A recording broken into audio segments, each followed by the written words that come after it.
The corner reserved for jazz and a reservation for J.J. Johnson, who is an artist of international repute, but more than anything else. His artistry as a soloist is to be matched with his ability to compose. And little known to a lot of jazz fans, J.J. Johnson is a composer. Jay, welcome to the Jazz Corner. Its beam extends over the Canadian border and south to Oklahoma City, and we're here in St. Paul and Minneapolis. Nice to have you here.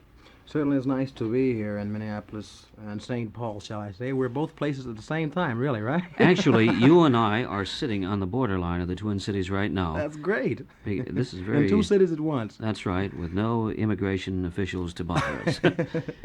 You know, we were talking about the fact that you're not only a soloist of the trombone, but also, too, a composer. Let's talk about composing for a moment. Last year, at the Monterey Jazz Festival, a very dignified and well-thought-of gentleman by the name of Gunther Schuller conducted a work of yours. What was the name of that work? The name of that work, Leigh, is Poem for Brass, and a group of people who call themselves the Classical and Jazz Society got together a couple of years or so ago in New York, and, well, they formed this organization to promote and encourage composers and arrangers from the jazz field, as well as some classical composers, contemporary musicians, composers such as Schuller and one or two others, and to coordinate their efforts and present concerts once in a while with this music. And as a result of that, I was commissioned to do a composition for 19 brass instruments, a brass ensemble, in other words. Actually, that included, I suppose, everything from the range of the tuba to what? Well, let's see, I'll begin with the trumpets. We had 6 trumpets, 4 French horns, 3 trombones, 2 baritone horns, and a tuba, and the drum, percussion and bass violin also. What traditions, if any, did this music reflect? It reflected a mixture of several forms, Leigh. I would say my composition, this Poem for Brass, is in 3 movements, which is reflective, I suppose, of some of the classical forms, but quite a few of us jazz musicians have, finally come to the realization of the fact that there are many of the devices and formats in classical music that is adaptable to jazz music, and so forth and so on. So that this piece is in 3 distinct sections. One is in one tempo and in one feeling and mood, and then it goes into another completely different idea and feeling and mood, and then there, of course, is the third movement and whatnot. Does this third movement restate the beginning, or...? No, it doesn't. These are 3 separate movements, and all at the same time we retain the essence of jazz.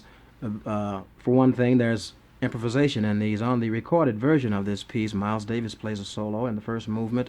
I play a solo in the second movement, and so does a very fine trumpeter by the name of Joe Wilder, who I think you may know of. I certainly do, and he's certainly of excellent skill. Definitely so.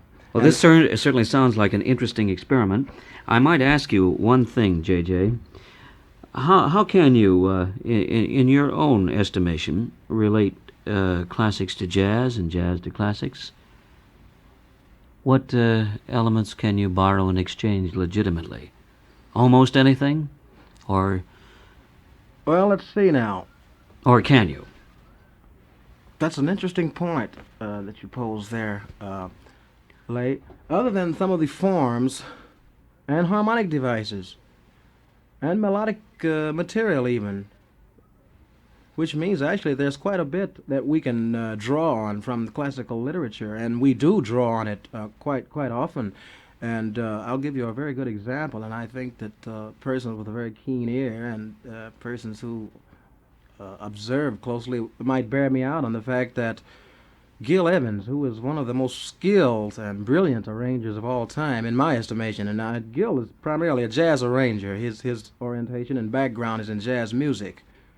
And his music definitely draws, his ideas and material and etc. draws heavily from, I'd say, some of the classical forms and harmonic devices. Definitely harmonic devices.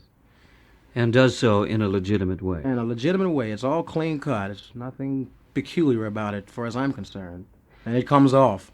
That's important to know, and I'm sure you speak with integrity, because this is your life, your music. Well, John Lewis is another prime example, I would say. I wanted to just touch generally on several other composers. Without naming any names, do you feel that, say, some people are guilty in relating classics to jazz and jazz to classics for reasons of sophistication, for reasons of being pretentious? In other words, not a kind of truthful expression. This is highly likely, Leigh. I can't truthfully say that I could pinpoint any specific situations where this had happened, but I suspect that has happened. Don't you think sometimes, say, a large symphony group, which, for example, might have a specially composed situation to play in, would drag its feet, say the whole violin section and the cellos and everything else and the timpanis, but within this big framework of the symphony is a small quartet that devotes its life to jazz, and they're, in rhythm, in time, in tempo, with the roots of the blues and some other improvisation to be expressed, and here these men sit around who have not intoned jazz in their life. But there they are. Are they or are they not dragging their feet, or could they, or do they belong? I wonder. I wonder too. That's an interesting point too. I don't know about that, Leigh. Well, now, this is food for thought, of course, tell and you. experimenting, isn't that, I imagine experimenting is really, just primarily, this is the part of the art, whether it be jazz or it might be the graphic arts, photography, or painting, or what. Right. Well, there have been several attempts at coordinating the two in performances and things like that. I think the Modern Jazz Quartet had a very successful concert lately where they performed with a group of classical musicians, and I think this work was had drawn. It was written by Lewis, of course, had drawn heavily from classical forms and devices, etc. Yet the Modern Jazz Quartet was the focal point. Other than the Modern Jazz Quartet, I think Brubeck had a successful concert of that same nature lately. With the Philadelphia Symphony. And Yes, and Leonard I think Bernstein. his brother wrote this. Did you hear about this? Yes, I've heard the preview of this. Well, have you? I haven't heard the work, but I understand it's quite an interesting work and quite a very good work. And I like that term you use, legitimate. In other words, it's an honest approach. And from what I can gather, it was similar in that the Brubeck Trio was the focal point of this work, right? Is that the way it was? That's right. And the orchestra complemented them with this material that was written by Brubeck's brother. And of course, their idea was to kind of lick this problem of the symphony man, who has, of course, his training and whole concept of I suppose, interpretation, far removed from that of the jazz musician. Well, Leigh, the thing I do wonder about, there are many people who are posing the question, and it's come to me many times. They want to know, do I think that jazz and classical music will ever merge into one? Have you heard Yes, this I have. observation before? Well, someone made the observation the other day that rather than merging into one, actually you would find it developing into a third force in music. I've heard that one too. What do you think? I don't think that there. You still like to swing, don't you? I still like to swing. Not only that, Leigh, I certainly think that naturally classical music has stood on its own 2 feet for centuries and probably always will. And I would certainly, I can say without any misgivings whatsoever that jazz can stand on its own 2 feet as a separate form all by itself. And I don't see any reason, or I don't believe that this will ever come about where one and the other will become one, or a third form. That could possibly happen, I suppose, but I still think there'll be these 2 separate things, and I see no reason why there shouldn't be. I see no reason why either. I would like to see them parallel and equally received and enjoying their own particular area. Right. Because I imagine there's a great deal of room for experimenting of all kinds. I'd like to go on record right now as saying I very, very much love classical music. I have a very decent collection of classical records, and I buy classical records, and I go to concerts whenever I can, which isn't too often. And I've read many very good textbooks written by persons like Stravinsky, Hindemith, and persons like that. I just want to clarify in case some your of the position. listener, my position on this thing of classical music. This would be good for our listeners, I'm sure. What would you recommend? What would you recommend for good listening? How about some of the highlights of your collection, some of your favorite pieces that you would like to always suggest that other people share with you? In classical literature. In classical literature, yes. For example, some works. I think this can get real personal. However, you ask... Oh, no, I want it to be personal, if you would put it that way. Well, I'll go about this by giving you a list of some of my favorites. Hindemith is one of my favorite classical composers, of the modern classical composers, I'll Any say. particular work of his? His Modester Mahler, I like very much, and have worn out a couple of copies of it. And some of his other works, I don't know if I can pronounce it properly, Noblissima Vision, or something like that. And this is also a Hindemith composition? This is also a Hindemith composition. He wrote a wonderful piece for a small ensemble that's called Klein Kammermusik. It's just a wonderful composition. I think it's a wind octet, 8 wind instruments. And it's used, of course, Hindemith is a modern composer, so it has all the modern harmonies and modern rhythms and whatnot. And I can't say anything more about that other than the fact that you just ought to hear it. It's a wonderful piece. What else would you suggest? Stravinsky, of course, Firebird Suite, naturally, Le Sacre. And there's a piece that doesn't get as much notice, I suppose, or hasn't gotten as much notice ever as the Firebird or Le Sacre, that I like as well as I like either of those. And he wrote it in the early stages of his career. And it's a piece called The Song of the Nightingale. It's a wonderful piece. We certainly appreciate this list, and we'd be very glad to share your collection. Wonderful piece. And, Bartók, of course. Let's not forget Bartók. Concerto for Orchestra and all of his very, very fine string quartets. Anything else that you'd like to offer up as a piece to Only resist Ravel. on? Anything by Ravel.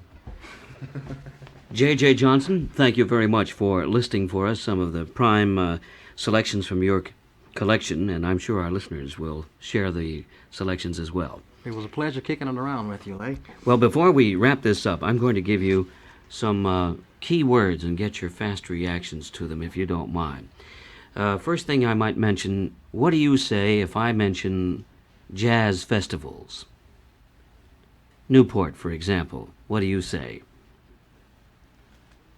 Speak frankly. Speak frankly. It's like aiming a gun at you, I'm afraid. Not really, Leigh. I've only appeared on one Newport Jazz Festival. And that was the one that Kay Wending and myself appeared on together. It was the last engagement Kay and I did together.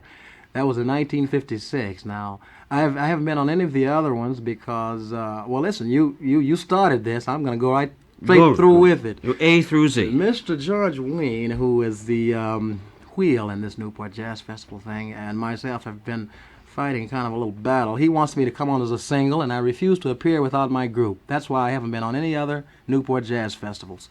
In other words, it really is not a creative kind of a situation. Not as far as I'm concerned. It's gotten quite, what would you say? We call it a big circus. I'll just level with you.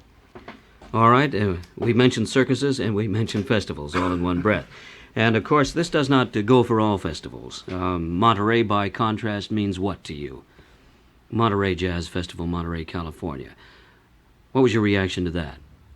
Well, I consider myself very fortunate in having been invited to perform on it and to compose for it, which I did have occasion to do. And it was so well thought out and so well planned, and it was presented with so much thought and etc. that it was just a pleasure. It was a wonderful experience to appear on the Monterey Jazz Festival. More like a European festival in that so. Regard. Right. Well, if I mention 52nd Street and Minton's, what would you say? 52nd Street and Minton's. Well, that would take me back quite a few years to a period that I like to reflect back on once in a while, because there are an awful lot of wonderful musicians who were just throwing their seeds at that time, such as Stan Getz, such as Max Roach, and such as Dizzy Gillespie and Charlie Parker and these people, Bud Powell. You know, the most wonderful experience, one of the most wonderful experiences I've had in jazz was a band that a bunch of us had together at that time playing on 52nd Street at a place called the Three Deuces. This band consisted of Max Roach on drums, Curly Russell on bass, Bud Powell on piano, myself on trombone, Stan Getz on tenor sax, and Fats Navarro, the late Fats Navarro on trumpet. This must have been an exciting organization. Oh, it was. And actually, these were were the formative days of Right. what formed the roots for contemporary jazz today. Definitely so, I would say. Well, if we mention big name bands, what do you say? I like big bands. I started out with big bands. In other words, I played with Basie for a couple of years. This is way back. This is in 45 and 46, I suppose. Before that, Benny Carter and his big band, and one or two other big bands, Dizzy Gillespie for a spell. And it's, speaking from the standpoint of composition, it's always a pleasure to write for big bands. You have so much to work with and whatnot. If I mention the name Tricky Sam Naughton, does that ring a bell with you at all? Yes, of course. He was definitely an individualist, and he had a style that was very unique, and I think no one ever did it like he did it, or I doubt if anyone ever could. And Tricky, of course, played trombone, as Right. you do. Right, and he had the unique facility of putting a short, straight mute into his bell, and then with a plunger with a hole cut out, making these very unique sounds with his horn. Which gave it humor and color. Definitely so, and an identity all its own. Briefly, what are some of the influences that have affected you as a musician, J.J.? Oh, things that stand out in your mind that have helped you either to develop or change your approach, people, musicians around you, situations, things like that. Anything that stands out? I think the first influence that I came under, Leigh, but this was going way back now. This is going back to when I was first attracted to jazz, which would be back in 1940 and 41. And during that period, I think that the first person that I really began to be overwhelmed by on listening to him was Lester Young, who was Basie's featured soloist, one of Basie's many featured soloists at that time. And there was something about his playing that, at that time, that gave a strong indication to myself and many other musicians from that period who were also impressed by Lester Young. There was such a strong indication of things to come. And do you think that Lester was more of a focal point in this direction than, say, any other artist, or was he just one of the contributors? He was more of a focal point and more of an indicator, shall we say, of things to come than is generally recognized. Thank you very much, J.J. Johnson. Pleasure to sit in with you and sort of cull your brains and not match wits, but just sit here and listen to what you have to say about music today. Well, it was a real pleasure.